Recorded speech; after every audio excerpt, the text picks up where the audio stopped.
La ville de Châteaubriand mise beaucoup sur l'énergie propre pour utiliser au mieux son réseau urbain de chaleur produit par une chaufferie bois et gaz. Elle vient d'installer en complément 2200 mètres carrés de panneaux solaires.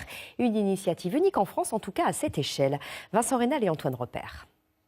Le secret de ces 800 panneaux se cache derrière leurs vitres teintées, où une centaine de kilomètres de mini-tuyaux pas plus gros qu'un doigt profitent du soleil et réchauffent un liquide qui ne craint pas le gel, de l'eau enrichie en glycol nature, laquelle va faire remonter la température de l'eau du réseau de la ville cette fois.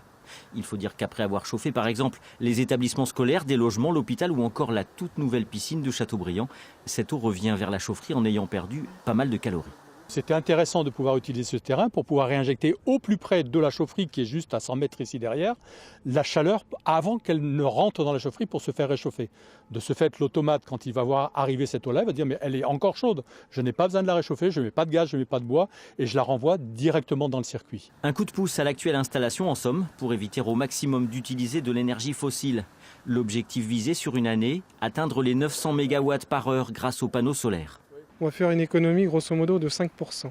Alors aujourd'hui, vous avez un cours du baril de pétrole qui est extrêmement bas, donc toutes les énergies propres ont peut-être moins la cote ou présentent peut-être moins d'intérêt.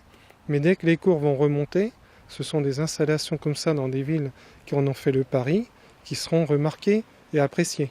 Coût de l'installation, 1,5 million d'euros, dont 70% sont financés par l'ADEME. Mise en service de cette centrale d'ici la fin de l'année, pour un retour sur investissement dans 12 ans.